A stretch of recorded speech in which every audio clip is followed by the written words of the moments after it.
I know ऐसे बहुत सारे लोग हैं यार जो एक्चुअली में डायरीज तो लिखना चाहते हैं, पर उनका सबसे बड़ा डर ये होता है ना कि व्हाट इफ किसी ने मेरी डायरी पढ़ ली। So I would request all the parents and brothers and sisters, भाई बहन ही पेरेंट्स भी नहीं, किसी को भी अगर किसी की पर्सनल डायरी मिल जाती है तो उससे बिना पूछे परमिशन लिए उसको ना पढ़ें। बिकॉज ऐसे बहुत सारे लोग हैं यार जो अपने दोस्तों से कुछ शेयर नहीं कर पाते, जो अपने पेरेंट्स से शेयर नहीं कर पाते। इट्स वेरी इंपॉर्टेंट कि हम अपने इमोशंस, अपनी फीलिंग्स, हम क्या फील कर रहे हैं उसको हम कहीं ना कहीं शेयर करें। तो diary is one of the best thing, because हमें पता है कि हम कुछ भी बोलेंगे तो उधर से कुछ समझाने वाली चीज़ नहीं आएंगी, क्योंकि आजकल लोग जब भी सुनते हैं ना तो सुनने की बजाय वो कुछ सजेशन देने लगते हैं। And at some point we all want कि यार हमें सजेशन नहीं चाहिए, तुम बस हमें सुनो। और उस टाइम पे डायरी से बढ़िया कुछ भी नहीं है। मैंने स्टार्ट किया था यार 2020 आई गेस, डायरी लिखना स्टार्ट किया था, और दिस इज 27 मई 2026। आज वो डायरी मेरे हाथ में आ गई क्योंकि मुझे कुछ चीज़ें उसमें से देखनी थी।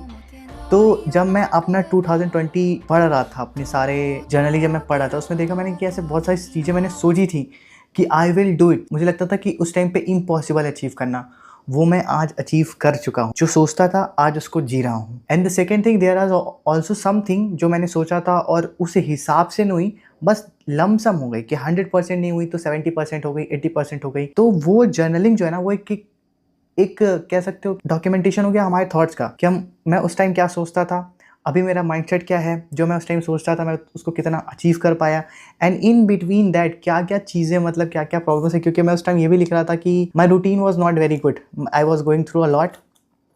तो फिर मुझे दिखता है कि यार मैं कितनी सारी चीज़ों से गुजर के यहाँ पे आ चुका हूँ, और मुझे जो लगता था कि यार कितना इम्पॉसिबल सा है, लगता है कि ये तो बिल्कुल भी नहीं हो सकता, वो भी चीज़ें अचीव हो गई। एंड ऑफ कोर्स ऐसे बहुत सारी चीज़ें होती हैं हम जिसको बस हम सोचते हैं कि हमें लगता है कि यार इतना बुरा हो सकता है, बट एक्चुअली में उतना बुरा होता नहीं है। तो कई बार सिर्फ हमारे सबसे बड़े दुश्मन हमारे थॉट्स होते हैं। बट ये चीज़ मैं आज क्यों बोल पा रहा हूँ, ये चीज़ मैं आज इसीलिए बोल पा रहा हूँ क्योंकि मैंने अपने थॉट्स को डॉक्यूमेंट किया था कि हमारे थॉट्स एक एनर्जी की तरह है जो आते और चले जाते हैं। एक तरीके से मैंने अपने थॉट्स को कैप्चर किया था, और आज जब मैं रीड कर पा रहा हूँ तो मैं समझ पा रहा हूँ कि मेरा थॉट प्रोसेस उस टाइम क्या था। तो इट्स वेरी इंपॉर्टेंट कि यार आप कहीं ना कहीं शेयर करो, डायरी लिखो, या फिर अब तो डिजिटल नोट्स आ चुके हैं, पासवर्ड लगाओ, कोई नहीं पढ़ सकता, बट हाथ से लिखने का अलग ही मज़ा होता है। तो लेट मी नो अगर आप डायरी लिखना चाहते हो, बट आपको सबसे बड़ा डर यही है कि कोई पढ़ लेगा।